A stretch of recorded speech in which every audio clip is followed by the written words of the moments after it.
How you doing there? Welcome back to Babylon Talmud. Today we're starting Daf Ches, Daf 8 of Masechta Makos, friends. More like Makos kind of things. Interesting stuff. Yeah. Alright, we're starting Daf Zayin Amud Beis, about 8 or 10 lines or so from the bottom at the Mishnah. Nishmata Barzel Mikitoya V'Horag. Rabbi Omer Eino Gole V'Chacham Omer Gole Mina Eitza Mispakeya. Rabbi Omer Gole V'Chacham Omer Eino Gole. So we see a machloikes here between Rabbi and the Chachamim with regard to how to understand what the pasuk is describing about the scenario in which one is exiled to the city of refuge. Meaning, the pasuk describes a scenario where a guy goes with his friend. Let's call them Geva and Itamar. So Geva and Itamar go out to the forest for they're gonna just do some wood chopping. You know, they have a good time. They thought it was gonna be a nice afternoon together, wood chopping. And Geva takes out his wood chopper, his axe, and that's where things go wrong.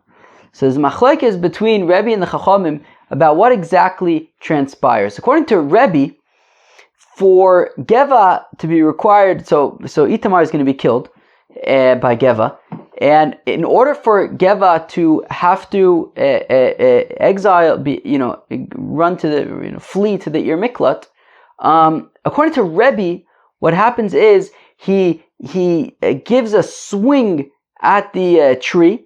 And when he swings at the tree, a chip goes flying out of the tree and just slices off Itamar's head. In that case, according to Rebbe, Geva must run as quickly as he can to an Ir Miklat. Just leave Itamar there and just run. Somebody will find Itamar later. According to the Chachamim, however, what happens is that the blade of the axe goes flying off of the axe and slices off Itamar's head, and that is the scenario according to the Chachamim where Geva just bolts and he runs as quickly as he can to the city of refuge. Okay, so back in the Mishnah. So Nishmata Barzel Mikito. So if the blade goes flying off of the handle of the axe and slices off Itamar's head, so, or if it's, I guess, an axe, it's probably more like it hacks off Itamar's head. So Rebbe Omer Eino Gole V'Chacham Omer Gole, right? So that's a scenario where the Chachamim say Geva's got to run as quickly as he can to the city of refuge. Rebbe says that no, he would not run to the city of refuge in this case.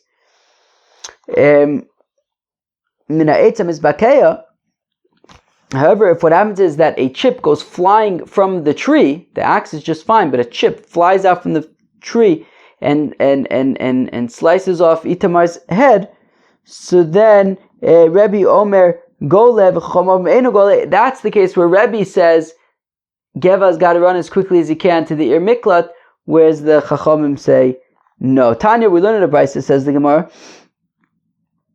Amalayim Rebbe, so Rebbe says to the Chacham, Rebbe who says that for Geva to have to run to the Ir Miklat, we're talking about a chip that flies out of the tree.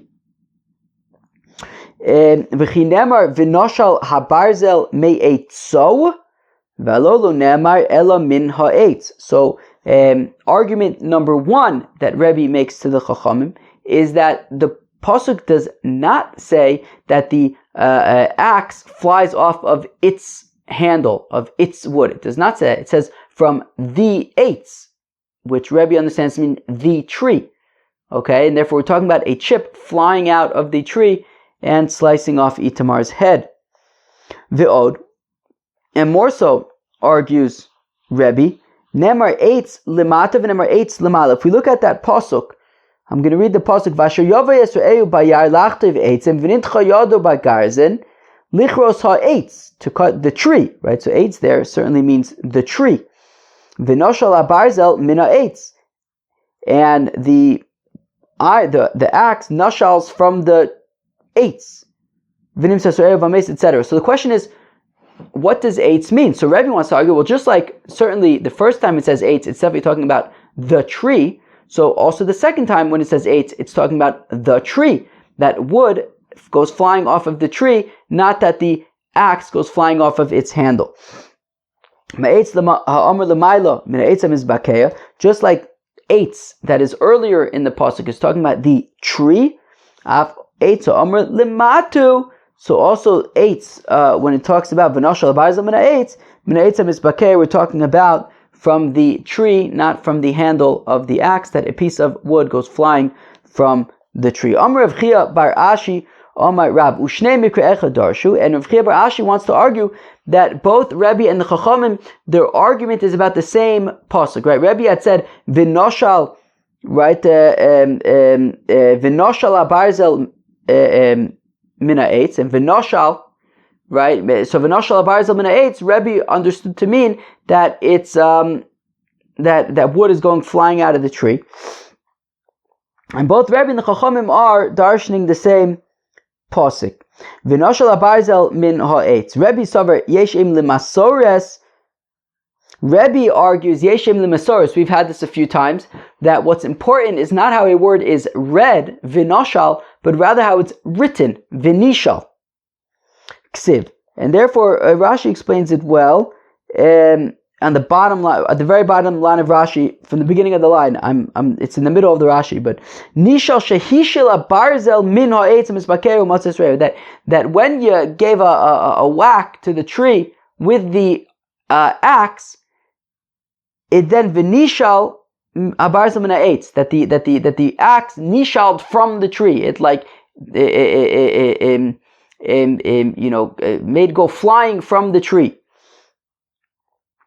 Like hacked off from the tree. Rabbanan Savre, Yeshem the Mikra, was the rabbi said what's important is how it's read, Vinoshal Karinon, and therefore says Rashi, Vinoshal Karinon, last Rashi on the Amud, Loshen Po'al Habarzel Atzmo Noshal Me'et, so that the iron itself flew off of the of its own handle, and that's how the rabbis understand it. But one second, Rebbe, so the Gemara asks a kasha. So Reb Chia bar Asher Marav had said that Rebbe holds Yesh Eim L'Masoris. What's important is how it's written. And it's written Vinishal, allegedly. I don't think it's, I don't know if it's actually written. Do I have where's my, let's see, where's this pasuk? Is it actually written Vinishal? Let's see. Devarim Yud Tes Hey. Let's see. Devarim Yud Tes Hey. Devarim. Yeah, I probably should have looked this up earlier. Okay. Yud Tes Hey. Okay. No, it doesn't actually seem to be written that way. But anyways, but so the question is, does Rebbe really, in fact, actually hold like Rav Chia bar Ashi Amarav says that he holds, that it depends how it's written? Does it really hold Yeshem L'Masoris? Amar of Yitzchak bar Yosef, this we saw in Masechta Sanhedrin and Avdalit. Amar of Yechanan, Rebbe Yehuda ben Royetz, Ubei Shammai, Reb Shimon, Reb Akiva, Kulus Virlu Yeshem L'Mikra. They all hold, right? Rebbe was part of that group. They all hold Yeshem L'Mikra. What's important is how it's read, Vinoshal. So I need to come with the So the Gemara says enochinami, but that's also why Rebbe had a second argument, which is where am I? So where am I? Ve'od, and more so. Never eitz lamata, never eitz lamala. Right? There was that. It says eitz earlier in the pasuk and later in the pasuk, just like earlier in the pasuk talking about the tree. So later in the pasuk is also talking about the tree. So I mean that's why you're right. Rebbe does generally hold Yesh Eim L'Mikra, and therefore he has another answer. He has another explanation, which is that it says eitz above and below, etc. Okay, fine. Omar Rab Pope, says Rab Pope, man de shada piso ledikla. A person takes like a clump of mud and he throws it at a palm tree. Ve'oser tamre, and some dates go, fall off of the palm tree. Ve'ozel tamre ve'kotel, and lands on somebody's head and like breaks his brain and he dies. One of the machlokas, the Rebbe Yochanan. This is talking the machlokas Rebbe and Rebbe Yochanan, right? That Rebbe had said, Rebbe and the Chachamim, Rebbe Rabbanan, right? That Rebbe had said that we're talking about the wood flying out of the tree, and here also we're talking about this date that went flying from the tree, and you would have to go run to an ear miklat. Pshita, that's obvious. Well, I may have thought that maybe it's considered like twice removed, like we threw the clump, and the clump hits the tree, and then the date detracts from the tree, and somehow it would be considered double removed. So Kamash Milan would say, no, it's not double removed. It's considered that you take the clump, you throw it at the tree, and it knocks off a date, and the guy gets hurt and killed. So you're chayav to run to the ear miklat. Elo koyach koychel Rabbi Yechim mishkachas. Okay, so if that's not a twice removed, what is twice removed? According to Rabbi, what's considered the strength? Whatever, kocho. So kigon, for example, the shada pisa. Okay, you take a clump and you throw it. Michya legarma, and it hits a twig. V'ozul garma umachya lichbasa, then the twig goes flying and hits a clump of dates. Ve'asa tami v'ozul tami v'koto, and then the dates go flying, hit somebody in the head, and he goes to Wellwood. Okay. Next, Mishnah. How many Mishnahs will we learn today? I think 3 actually. 3 Mishnahs. So now we're up to Mishnah number 2 of the Avches of Masechta Makos. Hazorik Evan l'Rishus HaRabim. Somebody who chucks a stone into the public domain. V'harag, and kills somebody. Harez Agole, he goes to the ear miklat, to the city of refuge. Now you might be thinking, one second, why is he going to the city of refuge? He just threw a stone into a public domain. That should be reckless. You should be chayav misa for that. Okay, we're going to see. Rabbi Eliezer ben Yaakov says, Rabbi Eliezer ben Yaakov, im mikeshe yotzoso ha'even miyado hotzi hala es rosho v'kibla areze potter. Says Rabbi Eliezer ben Yaakov that if what happens is Geva chucks a stone into Rishus Rabim, but then Itamar picks up his head and gets hit by the stone in his head. But when Geva threw the stone, Itamar was out of the, was not going to be hit. But Itamar picked up his head and then got hit. So again,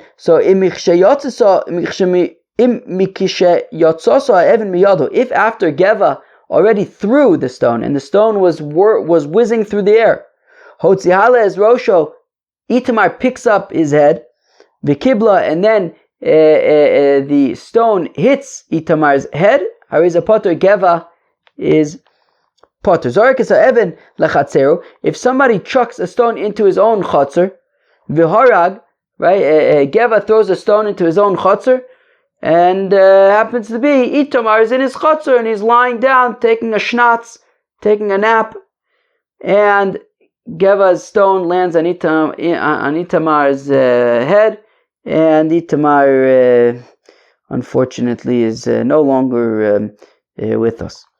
So now, Im yesh rishus lenizak l'konis l'sham. Well, if Itamar had permission to be in Geva's chotzer, well, golas, then Geva needs to run to an ear miklat. V'im lav, if Itamar had no business being in Geva's chotzer, and Geva chucks a stone into there, and then it happens to be that Itamar is sleeping there without permission, and the stone kills him, so Eino Gole, then Geva does not need to run to an ear miklat. Shenemar, as the Pasuk says, V'asher Yova Yisraelu bayar. In the context of ear miklat, the scenario is that you have Geva and Itamar are in a forest. So just like when you're in a forest, right, that is a place where Itamar and Geva have permission to be there. It's a forest, right? They both have permission to be there. So that is the scenario where, if somebody gets killed, then the killer will have to run to near miklat.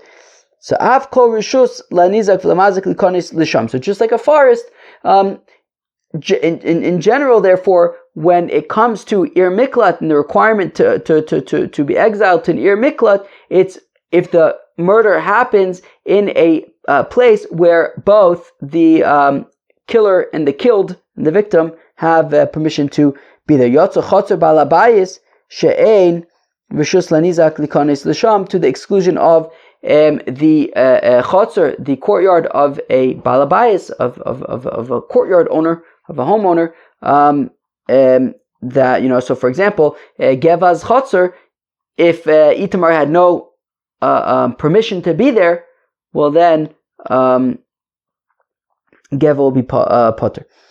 Abu Shalom, it says Abu Shalom, chatovas eitzim rishus, just like chopping wood is optional. You don't have to chop wood. If you want to chop wood, chop wood. Nobody's forcing you to chop wood. There's no mitzvah to chop wood, right? So just like chopping wood is an optional activity, afkol rishus, so also you'd only be chayiv to run to an Ir Miklat if the murder happened in a voluntary, right, in a voluntary activity.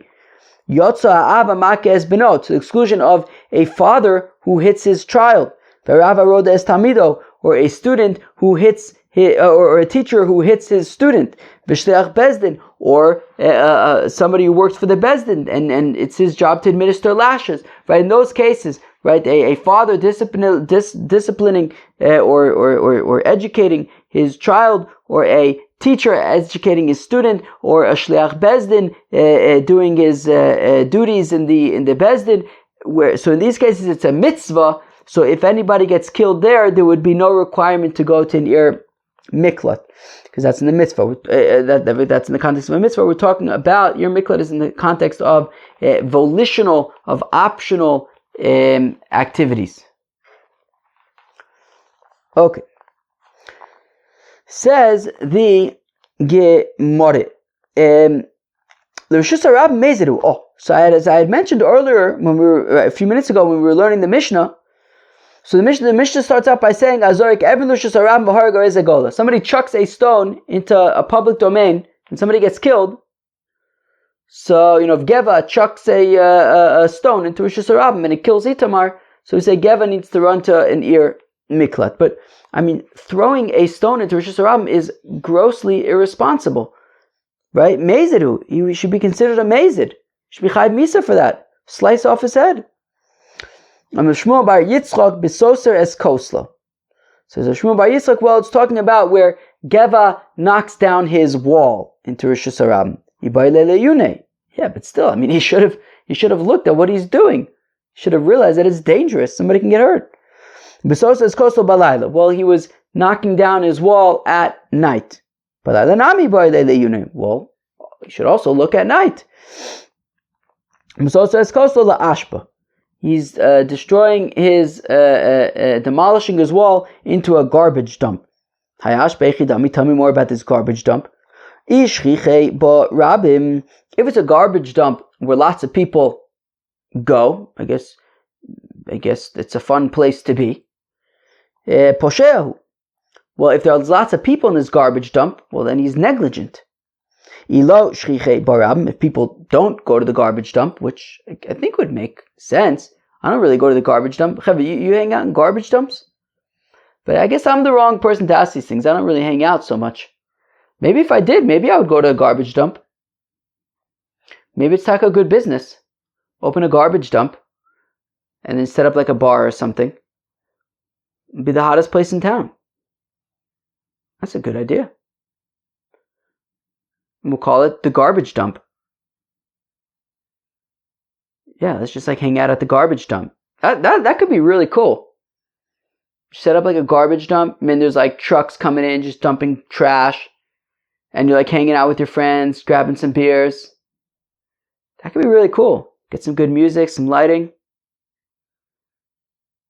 That could be really cool. It would also be good because it will keep the kids out of the park over here, because they won't need to be here at night. They could just hang out at the garbage dump. It's probably a good idea. It's a good idea.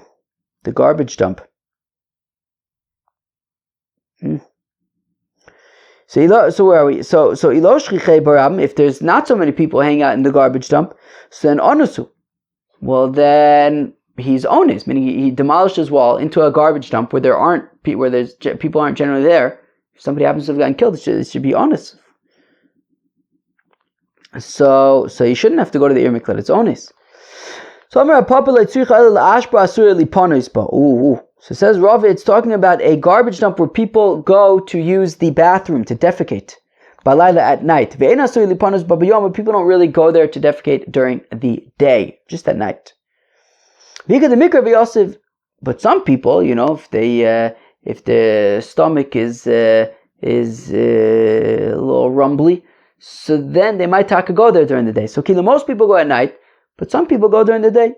So Poshea lo abe is not negligent because most people aren't there during the day. But at the same time, ones nami lo abe, it's also not ones, completely unexpected, because there are people who go there to the bathroom during the day. So because it's kind of like somewhere in the middle, so you got to run to the city of refuge. The Mishnah had said, I quoted Rabbi Eliezer ben Yaakov's opinion, which is that if Geva throws a stone and then Itamar lifts up his head and the stone hits Itamar in the head, so then Geva is potter, right? So Rabbi Eliezer ben Yaakov Omer v'chulei. So Tana Rabbanan, the rabbis taught Umatza prat lemamsi etzasmo, right? That the pasuk says, right? Asher yover Yisrael bayar lachtav etzim v'nitchi yolo bagaz and lichos eis v'nosha baz manez umatza Yisrael v'ameis huyonos alachar ar moel v'choy. Right? It says that either the metal goes flying or the wood chip goes flying. Umatza, right? That basically whatever goes flying. Let's just say, let's say the Chachamim that it's the blade of the axe that goes flying. So the blade goes flying and it finds its victim. Not that its victim, found it, but it found its victim. Right? Umatza prat lemamsi esatzma, to the exclusion of when Itamar picks up his head and sort of, he's sort of meeting the blade. No, it's that the blade finds him. So Mikanam Rabbi Eliezer ben Yaakov, and from here Rabbi Eliezer ben Yaakov says, Imishe yotzisa ha'even miyado hotzi halo es rosho v'kibla potter. So from here Rabbi Eliezer ben Yaakov says that if Geva throws a stone, and after Geva has already thrown the stone, Itamar lifts up his head and kaboom, he gets killed. Geva is going to be potter for that, right? Since when he threw it, it wasn't going to hit Itamar. Itamar caused himself to get hit. But 1 second. So does that mean that whenever it says matzah, right, as our pasuk said, right, so whenever it says matzah, it means that like everything is set up like it was initially, that like nothing changed. But we have a contradiction. This is talking about a scenario of a stei achuza, right? Ancestral lands. It's talking about if somebody sells an ancestral land. So, what does the pasuk say? The pasuk says by ancestral lands, if a person sells an ancestral land and there's no money to redeem it, to buy it back, I think you have 2 years to buy it back. And now he gets the money, he gets a job, he has money now, and he's able to, he can afford now to buy it back. So I think he has 2 years to buy it back. Now we say umatza, and he kind of comes up with the money, prat lematsui, to exclusion of if he already had it. Right? In order to buy back the property, he has to buy back the property with new money that he got because he got a job and he got new money, and now he has money that he didn't have before and he can buy it back. To the exclusion of if he already had. For example, as we're about to see, if he has a field that's close to him and a field that's far from him, and he sells the field that's close to him, and now he wants to redeem it by selling the field that's far from him to redeem this stei achuza that he sold, you can't do it, because at the time that he sold the stei achuzah, he already had that asset which he's selling in order to redeem it. No. It has to be new, right? So umatzah is dafka talking about where there's like new stuff. Things changed from the original way that things were. Right, again, umatzah prat lematzi, to exclusion of if he already had it at the time of the sale. Shelo yimkor birachok v'yigo b'karov, that if he had initially sold the field that was closer, he can't now sell a further field in order to redeem the closer field. If he had a bad field and a good field, and he sold the good field, he can't sell the bad field in order to now redeem the good field, because he had both of them at the time of the sale. So we see, in this case, umatzah means new stuff, right? Things dafka changed, right? That he got new money, not stuff as it was at the time of the sale. Amarava, so Rava says, well, each one is being understood in its context. In the context of stei achuzah, in context, it's talking about new money. Umatzah dumya de veisiga yado, right? It says veisiga yado umatzah kidei gulaso, that right veisiga yado. All of a sudden now he was able to get his hands on some money that he did not have before. Maisiga yado mehashta, just like, and he he got his hand on money now. So matzah nami mehashta. So veisiga yado umatzah. So we're talking about that he finds it now. He didn't have it before, but he has it now. But also by ir miklat, it's contextual. Umatzah dumya diyar. Then when it says umatzah esrei uvameis, well, that's talking about in a forest. And mayar mide de isei meikara, just like the forest was there the whole time. So umatzah nami mide de isei meikara. So also when we're talking about the blade finding his friend and killing him, we're talking about everything was the way that it was the whole time, not that Itamar like moved or and then got hit. No, everything has to be the way that it was. All right.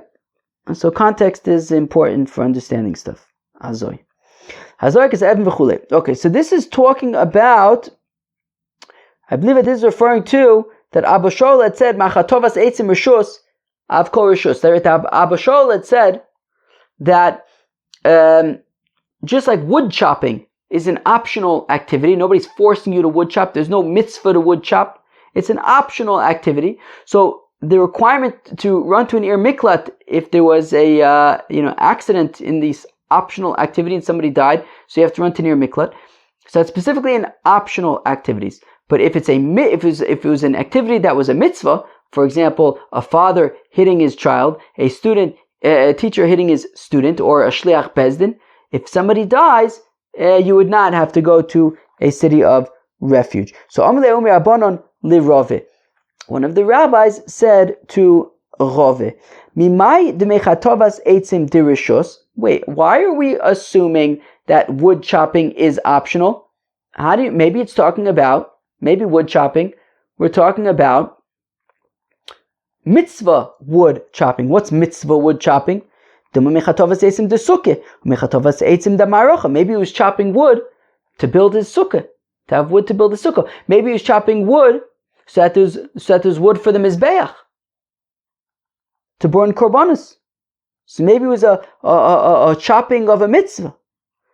And even so, even though he was doing a mitzvah at the time, he still must run to a city of refuge. So Amarlei, so Rava responds, well, Rava says, even those scenarios, right? Chopping wood for a sukkah, chopping wood for the mizbeach, are not necessarily mitzvahs. It's for a mitzvah. Sukkah is a mitzvah, mizbeach is a mitzvah, right? Korbanos are a mitzvah. But the chopping itself is not in and of itself a mitzvah, because because if you found wood that was already chopped, then you wouldn't have to chop the wood. It's not like chopping is the mitzvah. The sukkah is the mitzvah. The korbanos are the mitzvah. And memela, you need wood to build the sukkah. You need wood to burn on the mizbeach. Okay, so memela you have to chop wood if you don't have any other wood. If you do have other wood, then you don't have to chop wood. So chopping wood in and of itself is actually not the mitzvah. So chopping wood is optional. So now, Esvei, Ravina or Rava. Ravina asked a very interesting kasha to Rava. Yotza ha'av amakes b'no, v'Rava roda es tamido, v'shleach bezdin. But we said, however, a father who's hitting his child, a teacher who's hitting his student, and a shleach bezdin, those are examples of mitzvahs. But based on Rav's logic, which is, well, so Rav's logic was, well, if you already had wood, you wouldn't have to chop wood, and therefore it means that chopping wood is not a mitzvah. Well, based on that logic, then I don't understand the next part of the Mishnah. Meaning we said that a father hitting his child is a mitzvah. But if the child was already smart and knew everything, the father wouldn't have to hit him. Which means that hitting the child is not in and of itself a mitzvah. If the child needs to learn, so give him a hit, and then he'll learn. But if he already knows, you don't have to hit him. And yet, hitting is still considered a mitzvah, and therefore he'd be potter if he kills his child when he hits him. So the logic of, since you don't always need to do it, therefore it's not a mitzvah, that doesn't necessarily stand up to analysis. Right? So, lema, let's say, that came to ilu gomir, since if the kid already knew everything, lav mitzvah, then the father wouldn't have to hit him. Sashanami lav mitzvah. So we should say, right? So since when the child already knows everything, the father doesn't need to hit him, and there's no mitzvah to hit him. So also, even when the child doesn't know everything, and the father does need to hit him, it's not necessarily a mitzvah, because hitting in and of itself is not a mitzvah. So actually, also mafagav the gomer mitzvah. Actually, that's not true. Even if the kid is a great kid and he's brilliant, he knows everything, there's still a mitzvah to hit him. You still have to spare the child, spare the rod, spoil the child. You got to knock him around the shtickle, right? So just to keep him in line. Yaser bincha. If you hit your child, if you discipline your child, he'll leave you alone. He's going to give you all sorts of great things. So actually, even if the kid knows everything, it's still good to hit him. Okay. But then Rava says, by the way, this is not me talking, this is the Gemara talking. By the way, kids, I'm your friend. Kids, I'm your friend.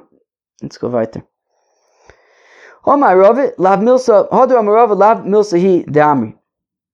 then says Rava, actually, I have a better reason, right? Meaning, what was the whole kasha? The whole kasha to Rava was, how do we know that the chopping of the wood is a mitzvah, right? Maybe it's just, I'm sorry, how do you know it's rishus? Maybe it's a mitzvah. Maybe it's for chopping wood for the mizbech, for the sukkah. So Rav had said, well, since you don't always need to do it, therefore whatever. So Rav says, forget it. I have a better explanation.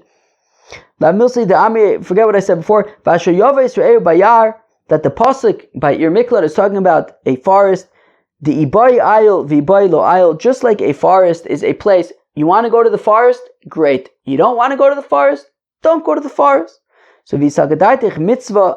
And if we're talking about doing a mitzvah, misagi delo ayil, well, can you just not go and do the mitzvah? No, of course you have to do the mitzvah. So therefore, from the fact that we're talking about a forest, which is a place where you can go if you want to, or not go if you don't want to, don't go. So we're talking about a rishus. We're not talking about a mitzvah over here. So therefore, if somebody gets killed in the context of an optional activity, then you run to an Ir Miklat. But if somebody gets killed in the context of a mitzvah, so then you don't run to the Ir Miklat. Omerle, Rav Ada bar Ahava le Rava. Now Rav Ada bar Ahava asks Rava, Kolech dichsiv Asher diboy who? Right? Because the pasuk had said Asher Yavos Re'er Bayar, implying that whenever it says Asher, it means if you want to, right? It says Asher Yavos Re'er Bayar. If you want to go into the forest with your friend, if you want to go, go. If you don't want to go, don't go. So Rav Ada bar Ahava asks Rava, well, whenever it says Asher, it means if you want to, great. If you don't want to, don't. Elamiata v'ish asher yitma v'lo yischata. The pasuk talks about if a person is tmei meis and he does not purify himself, and then he goes into the Beis Hamikdash, he's chayiv kares. And it says, v'ish asher yitma v'lo yischata. Iboy mitame, iboy lo mitamo. So does that mean that we're specifically talking about scenarios where it was optional for a person to become tamei? That in scenarios where it was optional for a person to become tmei meis, I don't know, maybe you went to a funeral, you didn't have to go to the funeral, but you went to the funeral and it became tmei meis. So in that case, you have to purify yourself before going to the Beis Hamikdash, otherwise you'll be chayiv kares. But what about a meis mitzvah? De lo sagi de lo mitame. What about a meis mitzvah, where there's no option to bury a meis mitzvah? You have to bury a meis mitzvah. So there, in that case, achinami de potter, would I say that, only in a case of asher, only in an optional, when it was optional to become tmei meis, if you go into the Beis Hamikdash, you chayiv kares. But what if there was a mitzvah to become tmei meis? There was a meis mitzvah. You found the corpse, you had to bury it. So if I go into Beis Hamikdash, if I'm tmei meis from a meis mitzvah, am I potter from kares? So shiny awesome damarkar, we say no. But you could say that asher is optional, but when it comes to going into the Beis Hamikdash when you are in a state of tumah, there's more there in the pasuk. Tamei yiyeh mikomakum. The pasuk says tamei yiyeh. What does the pasuk say? It says kanogeh b'meis b'nefesh ha'adam sheyomus lo yischata es miskan Hashem tamei timei v'nichsa nefesh miYisrael kimei nida lo zarak olav tamei yiyeh od tumaso bo.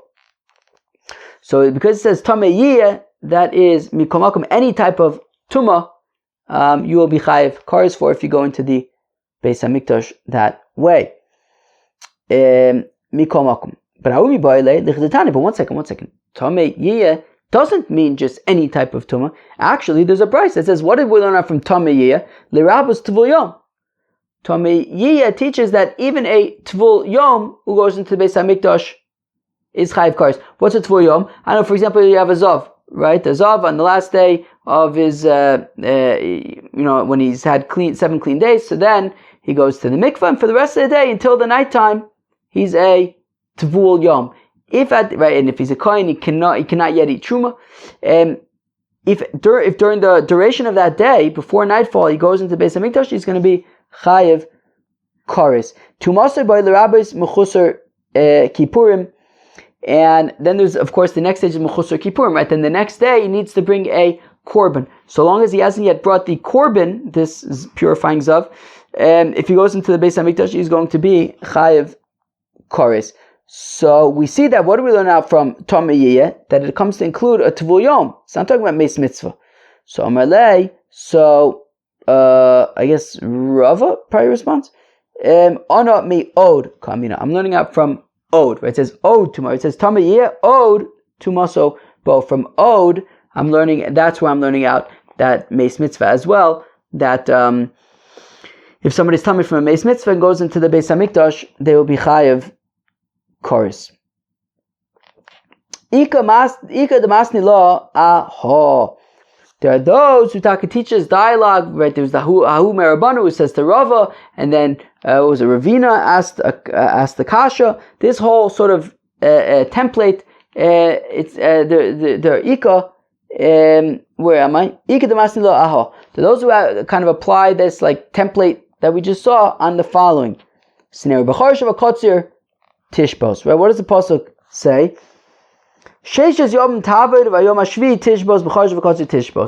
Right? Work for 6 days, and on day 7, you rest. You don't plow, you don't harvest. Rest from plowing, rest from harvesting. Now, so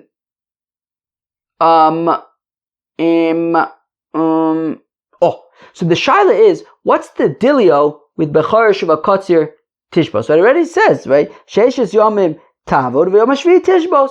Work for 6 days, rest on the 7th. You can't do any of the malachas, including obviously plowing and harvesting. So why single out plowing and harvesting? So Akiva says, you know what? Plowing and harvesting actually are not talking about Shabbos. Because of course I know you can't plow and harvest on Shabbos. It's talking about Shemitah. plowing and harvesting is actually in this case, in this pasuk, talking about Shemitah. And it's not just saying that during Shemitah you can't plow and harvest. Of course you cannot plow and harvest on Shemitah. We know that already. It's talking about plowing on the 6th year in ways that will be beneficial for the 7th year, and harvesting on the 8th year from produce that grew a third during the 7th year.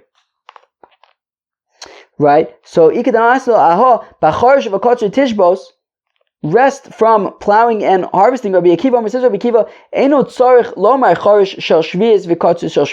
so first of all, it's certainly not talking about Shabbos, because of course you can't plow or harvest on Shabbos, and it's talking about Shemitah, but it's not talking about plowing and harvesting during Shemitah.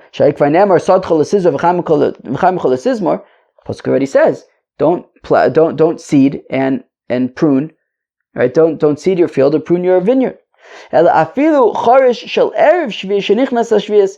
Even plowing on the 6th year in a way that would be beneficial for the 7th year,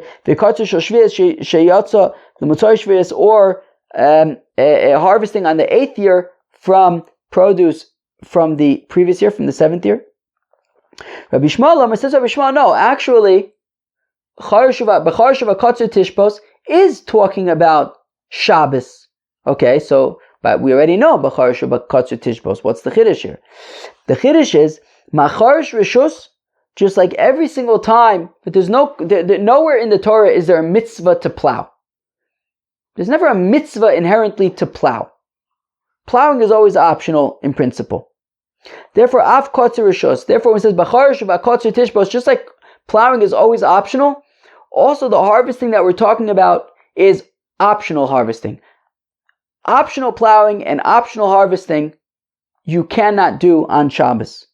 But Yotza Ktsira Omer, however, harvesting the barley for the Korban HaOmer, of course it's now Pesach time, right? When you are listening to this, I imagine it will probably already be Pesach, right? Maybe this is Taka Mamish, like the second day. I don't know when this comes out. It might Taka come out Mamish the second day of Pesach, like Mamish the day of the Korban HaOmer. But anyways, the Korban HaOmer, however, you can harvest for the Korban HaOmer on Shabbos. Shehu mitzvah, it's a mitzvah to harvest for the Korban HaOmer, and therefore that is doche Shabbos. Now, one of the rabbis said, l'Rava, to Rava, mimai di charisha di rishus, dilma charishas omer de mitzvah. How do we know that we're talking about optional plowing? What if we're talking about plowing for the Omer, right? Plowing a field so you could plant barley for the Korban HaOmer. And even so, the Torah says, rest.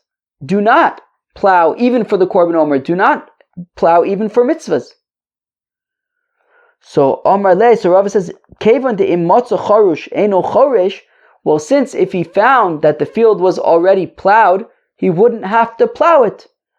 So lav mitzvah. Therefore, that means if it was already plowed, you wouldn't have to plow it. That means that plowing is not inherently a mitzvah. Therefore, we are talking about optional plowing. But Esvei, we asked the same kasha that we asked earlier. Esvei Ravina the Rava. Ravina asks to Rava. Yotza Av Hamake es beno v'Rav Arodes Tamido v'Shliach Bezdin, that a father who hits his child, a teacher who hits his student, and a Shliach Bezdin, if they, if the person that they are hitting dies, they are potter. They do not need to go to a Ir Miklat because it's in the context of a mitzvah. But based on that logic, that by the plowing, that if you found it already plowed, you wouldn't have to plow, therefore it's not a mitzvah. Well, then I can make the same argument over here. I don't understand. If the child already knew everything, the father wouldn't have to hit him. So therefore, Memela, I should therefore argue that actually hitting a child is not a mitzvah. Ve'amai lema came the ilu gomer lav mitzvah. Right? I should argue that since if the child already knew everything, so the father wouldn't have to hit him. So ashtanami lav mitzvah. So here also, right, even when the child doesn't know things, and he hits him, it's also not a mitzvah. So Hosma Vagav de Gomer not a mitzvah. No, there actually, even if the child does know everything, it's still a mitzvah to hit him. Kaven not a mitzvah ka'avid. Dichsiv yaser bincha v'anichecha. Right, discipline your child, and he'll leave you be, and he'll bring you good stuff. Okay, fine. So so there, Davka, hitting a child is inherently a mitzvah, but but plowing a field is not inherently a mitzvah. Hadar Amar Rava then says, Lav Milsa Ida Amri, forget about that svara about since you don't have to plow, therefore it's it's optional. This next bit is like a little bit, I think, confusing to read, but Kitzira Dumid Acharisha, so it says Bacharish of Akotzer Tishbo, so we're comparing harvesting to plowing. Macharisha Matzocharush Eino Chorish, just like harvesting, just like plowing is inherently optional. There is never a mitzvah to plow, since if you found it plowed, you wouldn't have to plow it, right? So it's not inherently a mitzvah. Saf Kitzira Nami, so therefore we're also talking about optional harvesting. Mitzvah, and if you would think that we're talking about where it's a mitzvah to harvest, for example, the mitzvah of a korban ha'omer, of harvesting for the korban ha'omer, well, matzah kotzer eino kotzer, mitzvah liksor lavi. I don't understand then how we could be saying that by the mitzvah, if you found it already harvested, then just you take that. No, it's a mitzvah to harvest for the korban ha'omer, and therefore it must not be talking about the mitzvah of korban ha'omer. It must be talking only about optional harvesting,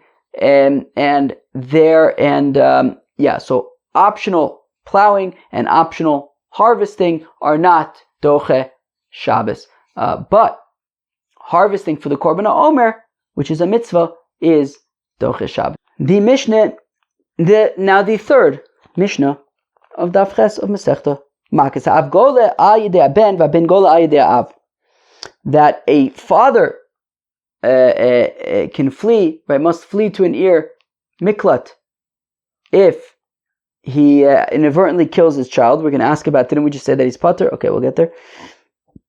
V'ben gole al yedei av, and a child can go to near miklat if he inadvertently kills his father.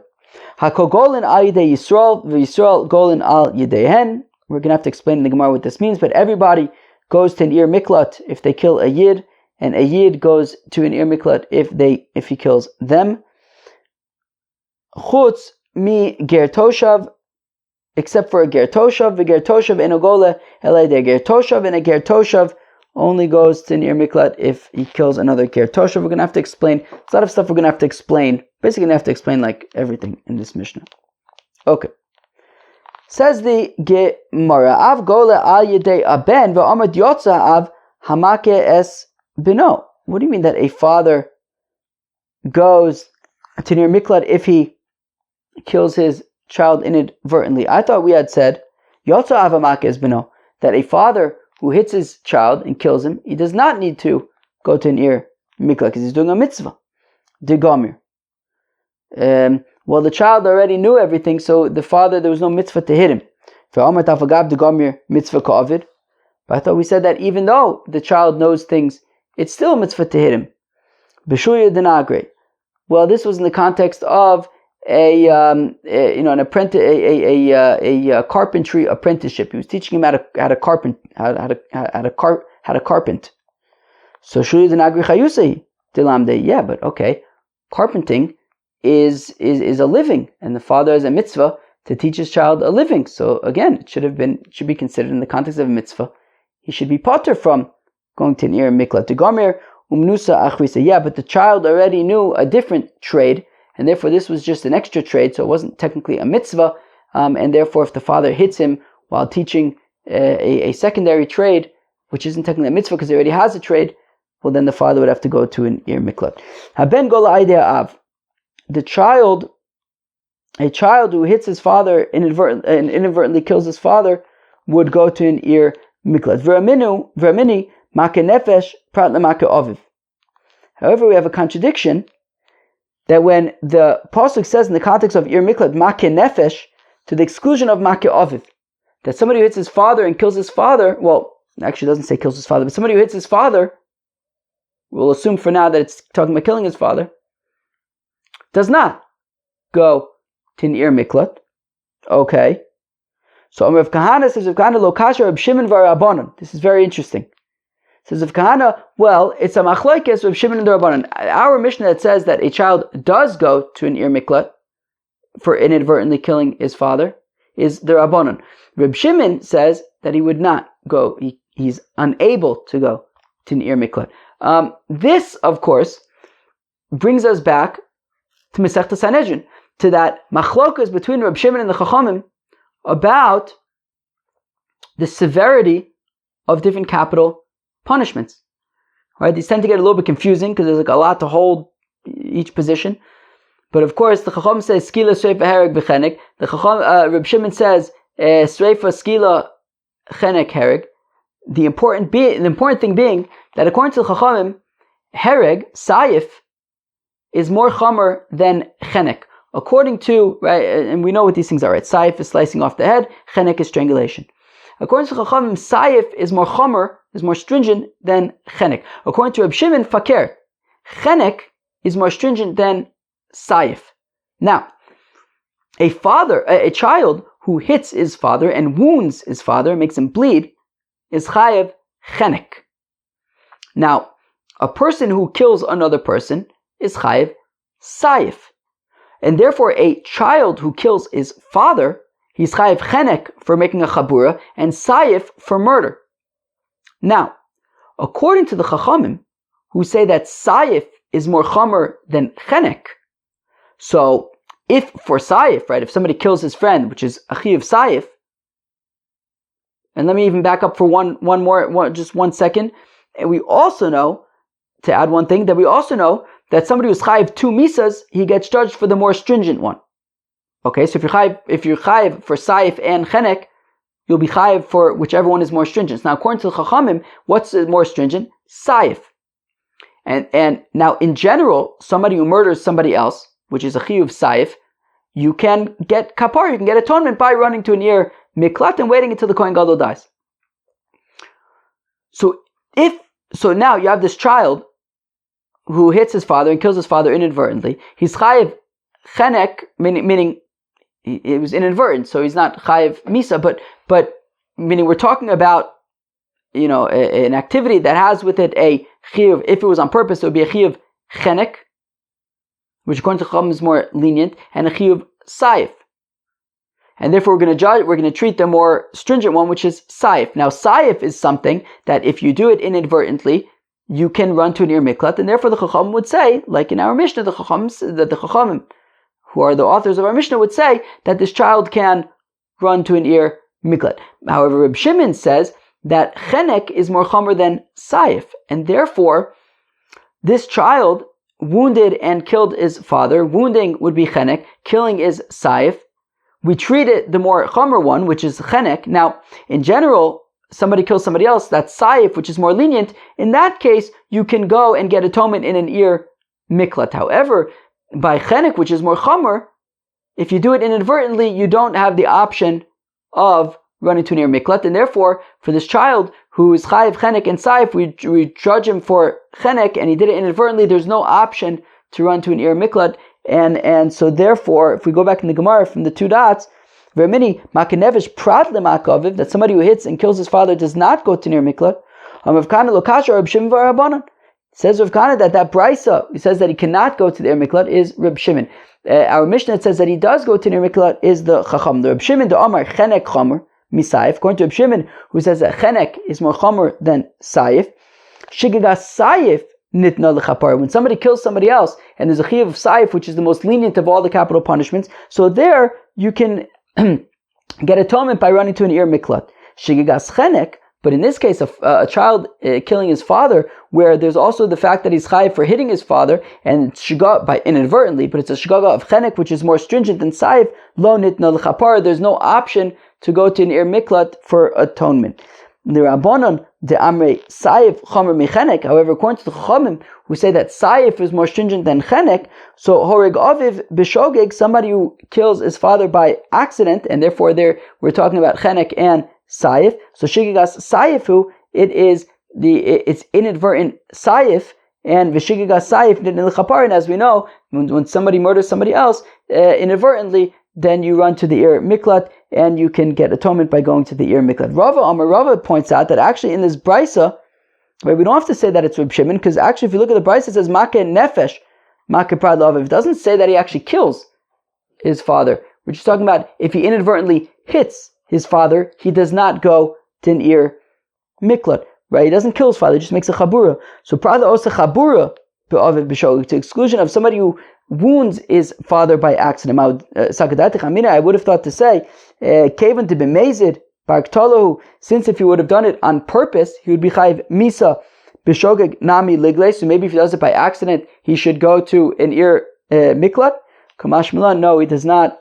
I assume it means that he does not have to go to an Ir Miklat if it's just a wound. Hagogolin al yidei Yisrael v'chule. The Mishnah said that everybody goes to an Ir Miklat on account of a Yisrael. What does that mean? Hakol golin al yidei Yisrael lisuri mai. What does it mean? Everybody goes to an Ir Miklat because of a Yisrael. So lisuri eved v'kusi, to include an eved and a kusi. Tanina la de Tana Rabbanan, and here in this case, our Mishnah is sort of codifying in the Mishnah that which we already learned in a Brisa. Of course, a Mishnah is a more official place to note things than a Brisa, right? So it's properly edited. The Mishnayos, we have it. So we have a Mishnah sort of corroborating and making official that which we have in a Brisa. Eved v'kusi gole v'loka al yidei Yisrael, that an Eved and a kusi can be exiled or whipped on account of a Yid, v'Yisrael gole v'loka, and a Yisrael can be exiled or whipped ayidei kusi v'Eved, by way of a kusi or an Eved. Bishlama Eved v'kusi gole ayidei Yisrael. So I understand what it means that an Eved or a kusi could be exiled on account of a Yisrael v'loka, as well as get makos gole dekatle. For example, if an Eved or a kusi inadvertently kills a Yid, a Yisrael, so he's got to go to an Ir Miklat. V'loka diladye. And what would be the case where they would get Makos? If they curse a Yisrael, they would get Makos. Eli Yisrael gole v'loka ayidei kusi. But what about a Yisrael being exiled or whipped because of a kusi? Bishlama gole dekadle. Okay, I understand why he would have to go to an Ir Miklat if he kills the kusi inadvertently. But elaloka amai. But why would a Yisrael get Makos on account of a kusi? Dilate is because he cursed the kusi. But v'nasi ba'amcho losar ba'osa ma'aseh amcho, as we learned in Masechtas Sanhedrin, by cursing people. If you curse your father, then it's a chiyuv. I think that was chiyuv skila. And that was a chiyuv skila. But if you curse just another yid, so it's a chiyuv makis. Now, however, it says be'amcha losar, only be'osa ma'aseh amcha, if they're acting properly. We know, of course, the kusis would still serve avodah zarah and stuff like that. So therefore, why would Yisrael get makis for cursing a kusi? Selam Rav Acha bar Yaakov, rather says Rav Acha bar Yaakov kigon sheheyid bo v'huzam. Well, for example, if a Yisrael testified against the kusi with regard to something that would have a chiyuv makis, and the Yisrael becomes an eid zomim, so then the Yisrael gets makis. But the kavase gabi eved, but one second, then that would mean that symmetrically, so we're saying if a Yisrael testifies against this kusi, so he would get makis if he's an eid zomim. Okay, we said also though that avadim and kusim can get makis for a yid, so that would mean that they testify against the yid and become edim zomim. But so the chavaz gabi eved sheheid bo v'huzam, but eved by edasu, an eved can't be an eid. So how would he become an eid zomim? Selamar of Acha bar Breder of Ika hachav ma'askin kagon sheiko hakol shem bo shavu pruta. Interesting. So here it says, so the Acha Breder of Ika, actually we're talking about where they hit one another, but it was the damage was less than a shavu pruta. So if the damages are a shava pruta, right, so then okay, you pay for the damages. But here it was less than a shava pruta, so you're not going to pay anything, but you still hit somebody. You're not allowed to hit somebody, right? Right. What was it? V'nikla achicha v'necha. Arom yakenu al tosef ben tosef v'nikla achicha b'necha or something. Right? We learn from there that you're not allowed to hit that. They're not allowed to hit your friend. Right? Lo tosef ben Yosef. So if you hit your friend and there's no damages to pay, so you're still going to be chayav makis. If you hit somebody a strike that is less than a shava pruta loka, you get makis. There's machlokas and mesechtas and engine about, do we compare haka'a to klala? Meaning if you compare hitting to cursing, well, just like cursing would have to be somebody who's doing the mitzvahs properly, so also hitting, but we don't compare haka'a to klala, and therefore if a Yisrael hits a kusi and it's less than a shava pruta, there would be a chiyuv makis. Wow, we did a lot on this stuff. This was a long daf. We learned 3 mishnayos today. Wow, we learned the machlokes between Rebbe and the Chachamim about the what does it mean with the axe? Are we talking about the blade goes flying from the handle, or we're talking about a chip flies out of the tree? Rebbe says it's talking about the chip. The Chachamim say it's talking about the blade. We talked about throwing a stone into Rishus Harabim, and about Rabbi Eliezer ben Yaakov's opinion about if he picks up his head, then he's potter. And we talked about Davka, you'd be chayiv to go to the Ir Miklat only if it's in the context of an optional activity. But if it's a mitzvah, then you'd be potter from going to a Ir Miklat. And then we talked about different scenarios. Father hitting his child, a father, if he kills his child, in certain situations would have to go to near Miklat. We saw the machlokes between, then we talked about it was a child hitting his father might have to go to an Ir Miklat. We saw potential machlokes, the Chacham and Reb Shimon there. Interesting things. Peace out.